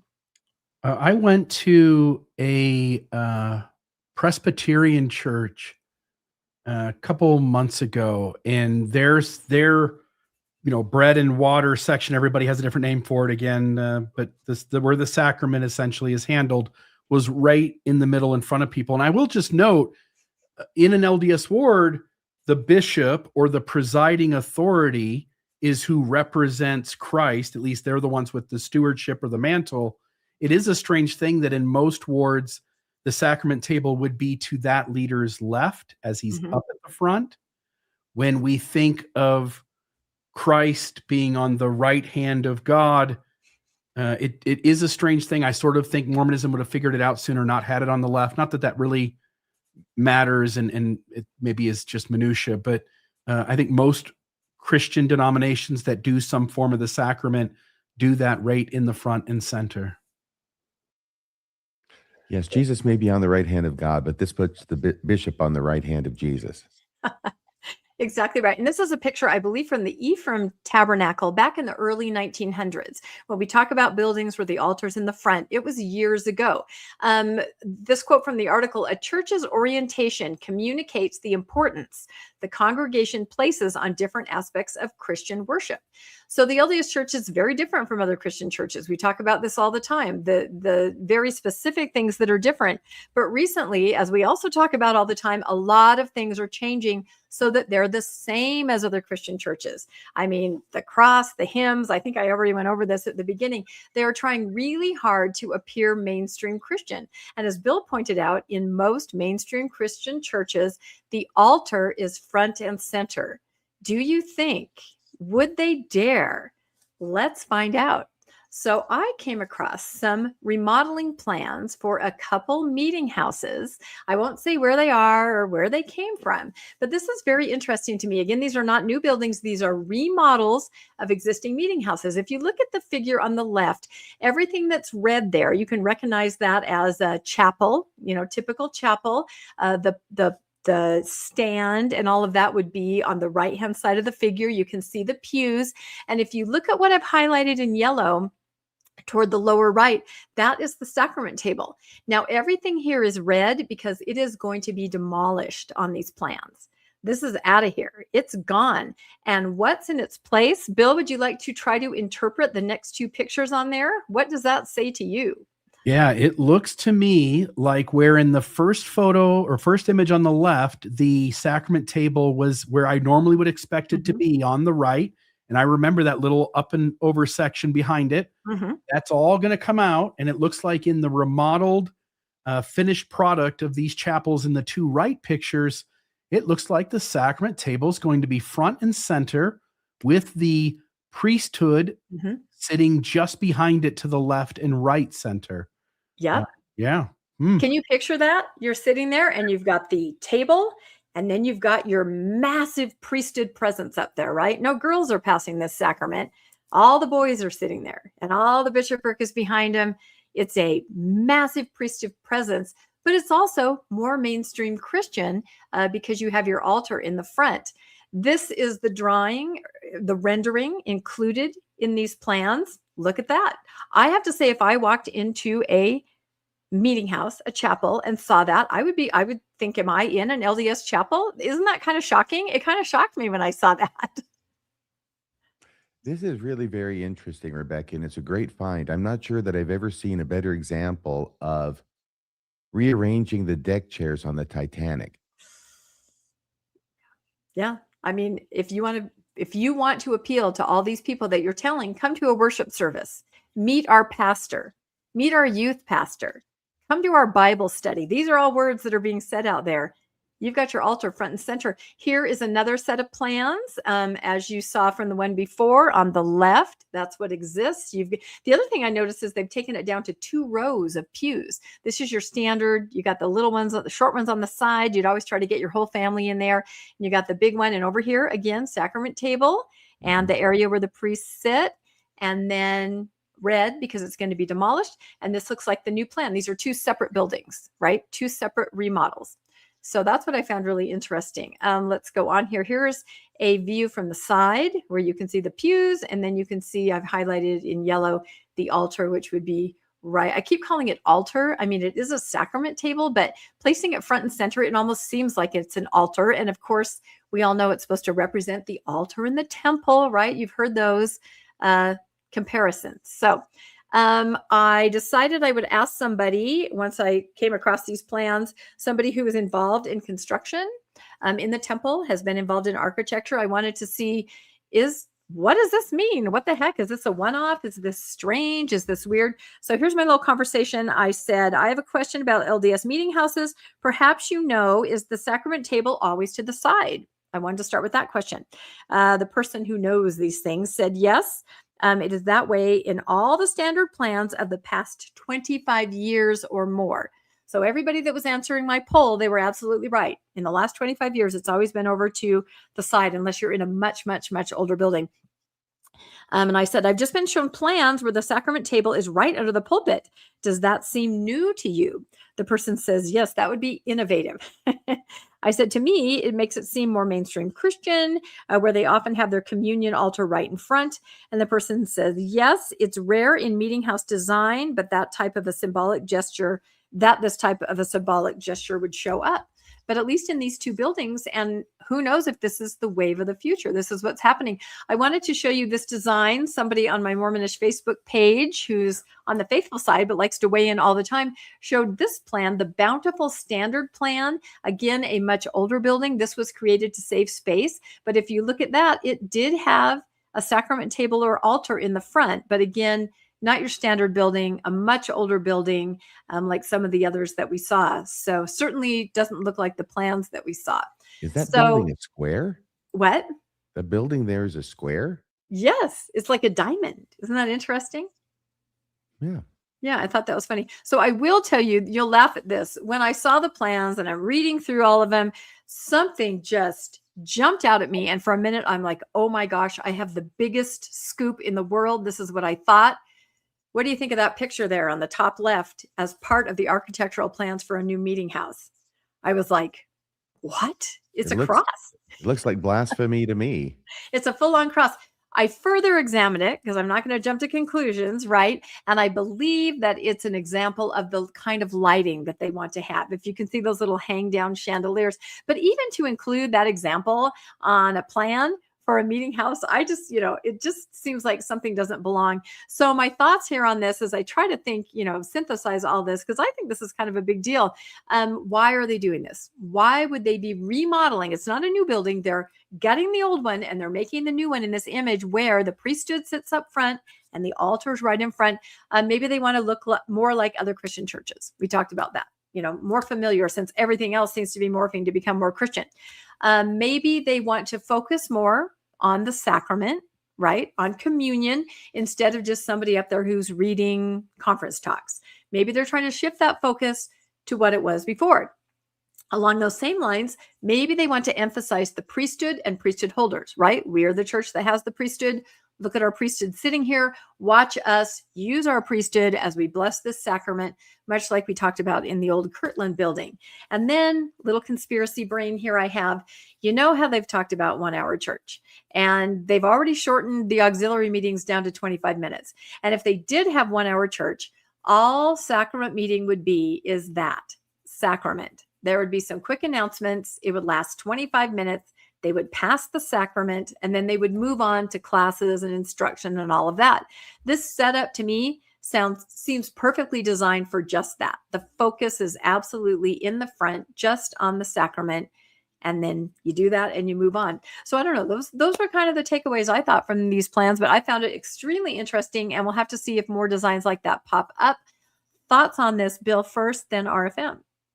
Well, my first thought is I think front and center works better if at the very least you get to have a better view if the 16-year-olds are using hand sanitizer before they break the bread. Oh, gosh. I gotta tell you, one of the grossest things about Mormonism is having teenage boys be in charge of touching the bread that all of us are going to place into our mouth.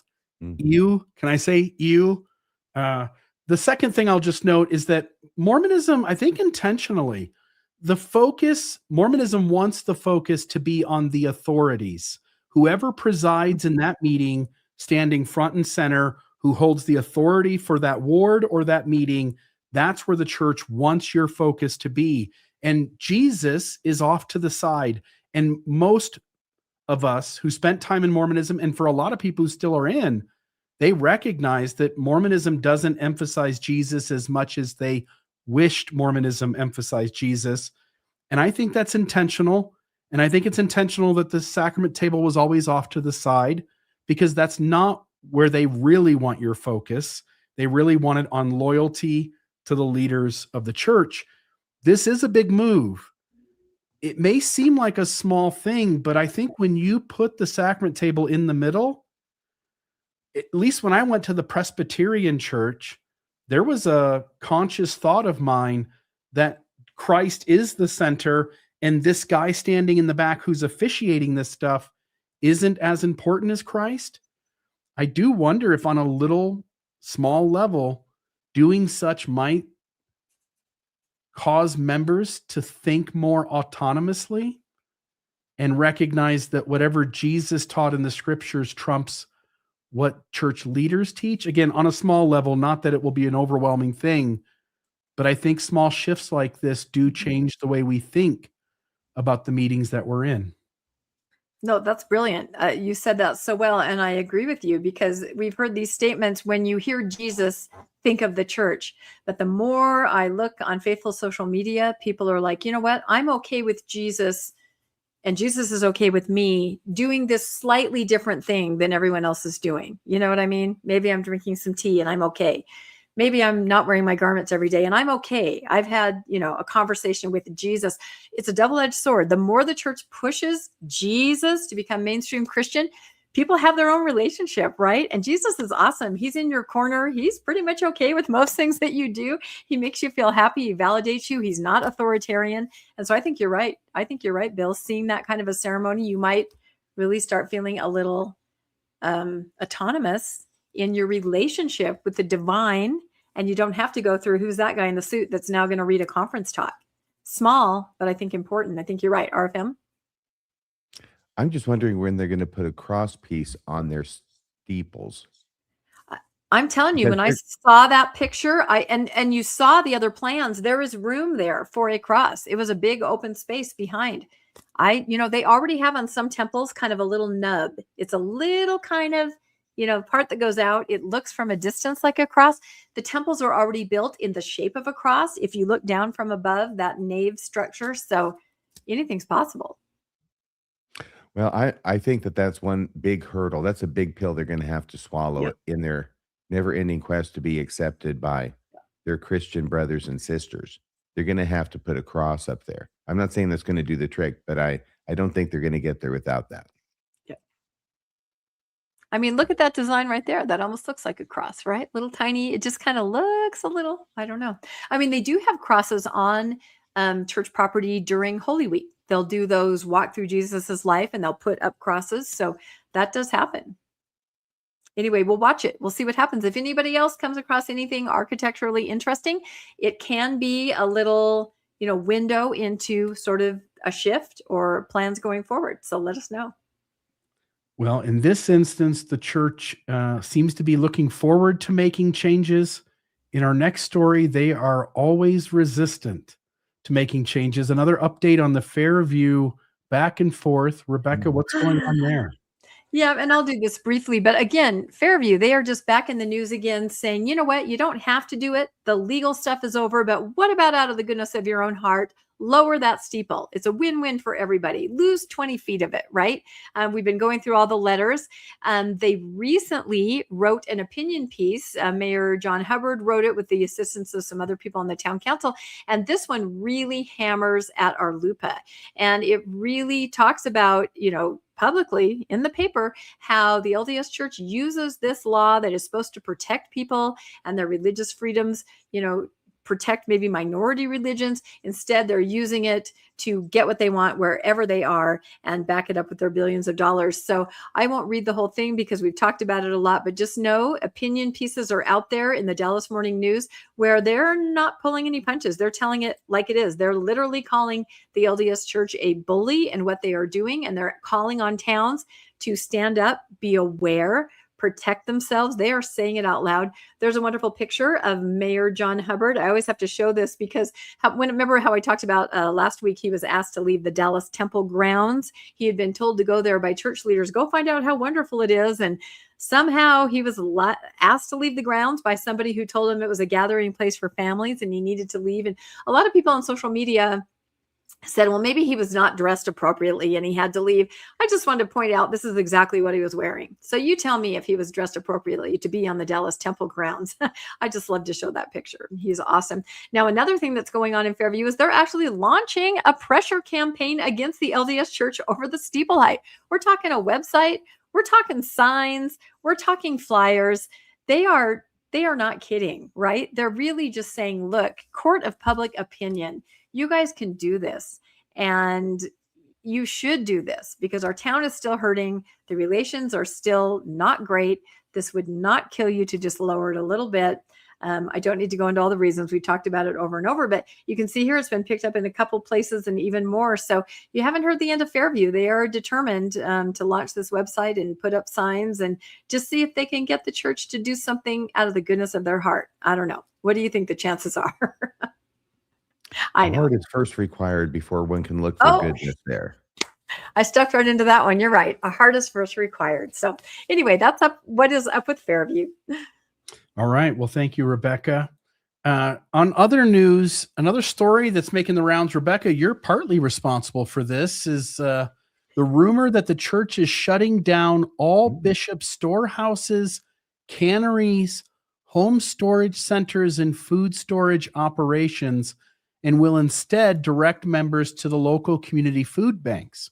As recently as January 2026, the church updated and republished its home storage center locations, ordering information, food storage resources, indicating that the system remains active and operational. So the recently leaked messages saying otherwise is bewildering. The church's official websites continue to advertise home storage centers and food storage products for purchase. Yet this message on the right has been making the rounds. I got these original images from you, Rebecca. I know you put out a short on this whole thing happening, but this was dated June 4th, 2026, so just 4 days ago. Subject: all church home storage centers will close when all the food is sold. Alert: all church home storage centers will close when all the food is sold. All missions canceled. And I don't think, obviously, proselyting missions, but I think there you're talking about service missions. Service missions at those places. And again, that was from some kind of ward specialist that sent it out. So none of this is authoritarian from the church, like you said, but couple different people reached out and said something is happening. Yeah. The one there on the bottom right: church is shutting down all food storage supplies, canneries, and bishop storehouses. He went to the bishop storehouse, and that's what they told him. He isn't a bishop, so he doesn't have any more info than that. They are selling everything at 50% off beginning June 15th. So if you love those bishop storehouse canned cherries and canned chili, and beans, 50% off. Dry beans. Oh yeah. Yeah. I might be there on the 15th. I might try to get some discounted canned goods made at the fingertips of volunteers. And it might be exciting to do. So folks, maybe you'll beat me to it. Maybe I'll beat you to it. Put in the live chat, put in the comments there in the chat, either below the episode, or if you're participating right now in the live show, put down which bishop storehouse product you'd like to get at 50% off. It might be interesting to see what you remember from your times serving at the storehouse, or eating that food if your family was in a hard moment in life. So there's that. I just want to note, we don't know if it's true or not. This is the information on the right that we're getting. But as of right now, the church hasn't said anything. So I guess we'll play the old wait and see game. Does anybody out there know anything about this? Yeah. And would you put it in the live chat or in the comments if you do? And somebody else told me, I forgot to add this to what I sent you. They had been at a food bank, and there was some information about maybe LDS families would be funneled more to the food bank than to using, the church's resources. And again, I don't know what each of these components are. There's the bishop storehouse. There's also some other, kind of facilities. So we may not know, but people that have called these different facilities, I think there's 6 so far that I've tracked that have said, that we're doing this. It may just be consolidation. I'm not sure exactly what it is, but I hope it's not that, because this is super helpful to families. I mean, this is one thing I will say the church does. Of course, you have to go in and have an interview and pledge your firstborn, but you can get, food help for a while for your family. So I don't know. We'll have to see. It was strange. I think the problem is it takes volunteers, and I think the church is rapidly running out of people to staff different callings and missions and temples. I think this is another indication the church continues to shrink. Yeah. Wow. It's the workforce. Wow. Did you guys ever go to any of those canneries? The weirdest thing I ever canned was something called, it was like meat fingers. It was kind of like a Vienna sausage kind of thing, some kind of weird rolled up processed meat stuffed in a can. Yeah, I can't even think about that. I think that was just a workplace accident. Well, there's that. I guess we'll see what happens. You've got a story for us on a BYU athlete, Rebecca. Yeah, this was very late breaking, like 2 minutes. We'll just take 1 second on it right before the show. I have different people that I have younger people that pay attention to Instagram for me. They're like, hey, this is an update on Parker Kingston, right? We haven't heard much about except for that his trial was put off into sometime in July. And RFM can probably weigh in more on this, but the headline is motion asks the court to disqualify judge, a former BYU player, Parker Kingston's criminal case. Again, he's accused allegedly of alleged CSA in Washington County, Southern Utah. He was a wide receiver, BYU. He was kicked off the team and has been going through this whole legal process. And it says the Washington County attorney filed a motion seeking to disqualify the 5th District Court Judge Jay Winward from the criminal case involving former BYU player Parker Kingston. The motion cites Utah Rule of Criminal Procedure 29, which according to the filing permits disqualification when a judge's impartiality might reasonably be questioned. And what they're saying is that the victim and all of her doctors and therapists have said she needs a lot more time. This has to be stretched out for her mental, physical health. She needs to take quite a bit of time.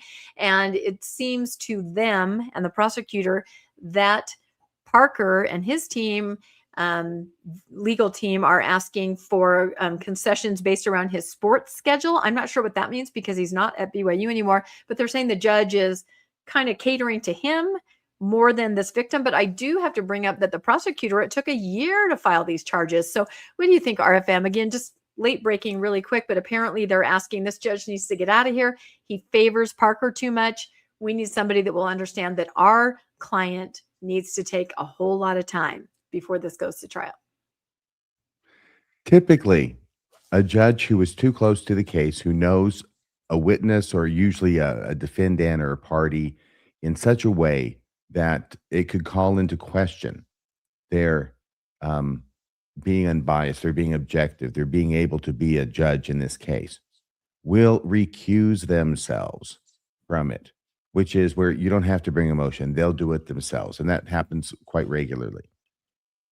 If a judge is not recused himself or herself, then it is unlikely that a motion to them saying they're too close to the case is going to avail much, unless it's bring something new to their attention. Maybe they didn't know that this certain person was going to be called as a witness. I don't know. Yeah, it just So sounds all like of that- they're saying that he seems to rule, not rule, whatever I'm trying to say, make more concessions for Parker than for them. I'm trying to go from a legitimate basis for such a motion to an illegitimate basis, which is what this looks like. That's Yeah. where I was going. Because, I mean, a judge is going to rule the way a judge is going to rule. And just because they go one way more than another, yeah, that's always going to happen. A judge isn't stuck in a position where they have to say, okay, well, I ruled for them last time, so on this one, I have to rule over here and then back and forth. The judge makes the rulings the way the judge makes the rulings. If they don't like it, bringing this motion is going to do little more than piss the judge off. That's my take. Yeah, we'll see. Like I said, late breaking. But again, the trial was not even supposed to start till the end of January. Somebody said maybe he's trying to move into the NFL. I know he was trying to get married. What about speedy right to a speedy trial? Can't he say, no, we can't drag this out. I want to get this. I got to get this done. Yes. And by the way, I speak from experience because I did bring such a motion once, and that was all it managed to do was piss off the judge. Did you do that often, RFM? I feel like maybe you did. Well, not intentionally.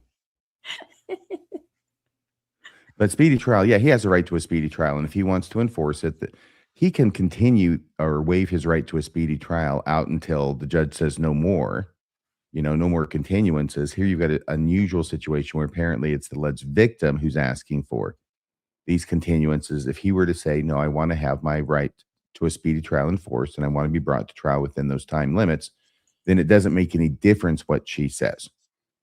Of course, at that point, a prosecutor could dismiss the charge without prejudice and then refile it in a year. And then you'd have as much speedy trial as was left at the time that you dismissed it as the prosecutor. All right. Well, thank you, RFM, for your comments there. Rebecca, thank you for the story. You've got one more for us, Rebecca. Yeah, I have one more. Something on Jasmine Rappley, it looks like. Yeah, this is super exciting because I know we have so many creative people out there in our audience of viewers and listeners. You guys are just amazing. And I also see the content you guys put out. You guys are fantastic. This is an opportunity, a money-making opportunity. So an exciting opportunity for Book of Mormon enthusiasts. Jasmine announced it. She was absolutely thrilled. You can see right there, $10,000 is what we're talking about. Let's find out how any of you could make $10,000. This is amazing. So she works for the Ancient America Foundation, and they are holding a contest, right? A Book of Mormon movie trailer competition. You know what I'm talking about? In a world where, you know, the exciting trailer that makes anything, even the worst movie, look amazing. And she describes it as a trailer that will make everybody want to read the Book of Mormon, right? Put everything. I couldn't make a trailer, but I did make this poster. I tried to put a lot of stuff in here. Anyway, she keeps saying this is not like a hack job. We want a cinematic, super slick, highly produced movie trailer of the Book of Mormon. Right? The deadline is July 31st. So you guys have a month and a half to work on this. The first prize is literally $10,000. This is incredible. $10,000. It has to be between 30 seconds to 2 minutes and 58 seconds long. You can go to filmfreeway.com, movie trailer competition. But this is, I'm not making this up. This is absolutely real. You have the chance to win $10,000. And I did Jasmine a favor and I put this all over social media because I thought a lot of people would be interested. These are some of my favorite ideas that people came up with. One said cinematic voice, like I just did, right? In a world, in a barn, in a hat. And within someone's imagination, a religion was born from a burning in the bosom to win over a young, impressionable girl by the name of Fanny Alger. I would read that book. Here's another one. Drone shot of an 1800s farmhouse far from above. Zoom in through the roof and the rafters. Young man sitting at a table, staring into a hat. Continue the zoom into the hat. See the rock. Keep going and find a scene with 400,000 men with bathrobes and steel scimitars all chasing each other through the Mexican jungle. These people are, you guys are so creative. Here's a good one. Why don't we include all the chopping that happens? Laban getting the head chopped off. Yeah. Shiz getting his head chopped off. The one dude that chopped off all the arms. All the Nephites versus the layman. You know, he can see it. You can see all of that, right? And then someone else said, not to mention Abinadi being burned at the stake, 1,000 oiled and tanned stripling warriors riding their tapirs into battle, plus a lot of incredibly buff men. Can you guys picture this? Do you have any ideas? I don't know, but I'm getting strangely aroused. Yeah. Whoa. What? Heating up the newscast. I'll say to you folks out there, picture for a moment the 2,000 stripling warriors in cinematic fashion. Picture that without using an immense amount of absurd magic to make that occur. Yeah, no, it's going to put all into perspective. But my favorite, very favorite idea for this movie trailer is this last slide, a blank screen. It would match the historical, archaeological, and genetic record. You just imagine the characters were true with your spiritual eyes. I think that one wins the internet. So we'll have to wait and see because I'm sure they're going to present these. And if you guys, I'm not kidding, we post-Mormons, we are capable of doing this. We know the Book of Mormon maybe even better. We can do this. Wouldn't it be funny if somebody won from our side of the pond? It would be. My initial reaction to this is, make your own damn trailer. We're just trying to get excitement up around the Book of Mormon. Come on. Who's judging this? Because my hunch is that this has to be a faithful Book of Mormon trailer, and that if somebody on our side of the aisle creates the most incredible, more historically accurate version, that it doesn't stand a chance in hell. No, you're not going to want to read the Book of Mormon after that. Oh, well, I think we could make a faithful one. I'm not kidding. Only it could be sort of so over the top that all of us would know it was sort of tongue in cheek, right? But it would probably appeal to a lot of people. So I don't know. It's like the challenge is, we want you to make a trailer about this pile of dog poo so good that everyone will want to eat it. In a bar. All right. Well, there's that. So I think we've hit the end. I want to give you guys each a moment to talk about what you're doing. So let's start off with this. Rebecca, please. What do you think, RFM? You and I did 2 pop-up podcasts this weekend. No wonder I can't remember what I did this weekend. The first one was on Friday. Suddenly, RFM was able to get his hands on the suit that BAM, Bricks and Minifigs, is launching against Reckless Ben. So we decided to jump on, which we thought, oh, this will probably go 2.5 hours. We'll read through it. 4 hours and like 20 minutes later, but we went through the whole thing so that you guys can understand BAM's point of view. What are they accusing Reckless Ben of? What do you think, RFM? Any thoughts on this one? It was a great episode. It's already out. It's up on both of our channels. On 2 times speed, I think you could get through it in a couple hours. Yeah, it was quite the ordeal, I got to tell you. But it was very revealing about what BAM is saying. I thought there were several soft places in the in their complaint, which I identified going through, where it looks like they're not telling all the story. In some places, they're characterizing the facts so bad that it amounts to mischaracterizing the facts. And they say it's a death threat, and you look at it and you go, how's that a death threat? Yeah. Second one, maybe, but the first one, I don't think so. Yeah. So it's just, it's really good to know what they're alleging so that when we get the response from the defendants, who's not just Reckless Ben, but also a bunch of other people, they're going to be having to file responses, and they will look at those and see what they have to say, because I got a feeling they're not going to agree with what BAM is alleging. No, and you poked a lot of holes in it. You really did. You made me see it. That just because you write it in kind of wiggly words, if you really think about it, you're not really saying anything. If that's the best you have, what don't you have? So yeah, it was very educational for me, although I had to use the bathroom almost for the last probably hour and a half. So if you see a weird look on my face on the video like this, that's what that was. And then RFM, talk about this one last night, like Sunday night. I'm telling you, 2 pop-up podcasts in one weekend. I think I talked about this at the very beginning of the show, which is why this show is and always has been a chiasmus, which is how you know that what we tell you is true and that we're ancient Hebrews. That's it. And again, this is out on Mormonish and on Mormon Discussions.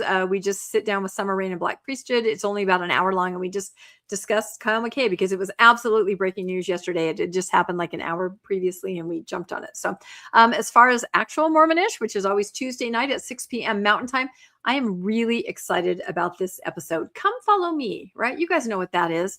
A faithful member reached out to me and said, I think there's something wrong with Come Follow Me. I think there's something wrong, and it's getting worse, and it's going to change a lot of things in the church. And I said, oh, I'm sure you would never come on my podcast to talk about it. And he said, of course I would. I've already turned it into my bishop and stake president. They never got back to me. So the title is there something wrong with Come Follow Me? And again, that's the church's highly correlated, highly curated curriculum. And what exactly is and isn't it doing for the members? And a faithful member weighs in. We're going to go through it. This guy's really super smart. He's a scriptorian. He does a lot of stats analysis. You are going to see the history of Come Follow Me, what they said it was going to be. It is not anymore that. It is morphing every single year, and we can see the trajectory. So that's 6 p.m. Tomorrow night, Tuesday night, Mountain Time. Also, I am starting a little series inspired by Bill. This is going to come out every Thursday. You've seen my very long form videos with Patrick Birch about the authorship of the Book of Mormon. I've had so many requests. People are like, slow down, slow down. There's a lot of there's a lot of information in those episodes. Patrick Birch. Really I remember long. this fellow. You remember this guy. These episodes are long. They're like almost 4 hours long. People are like, whoa, my head is spinning. He has amazing data. I'm like, you know what? Let's break this down.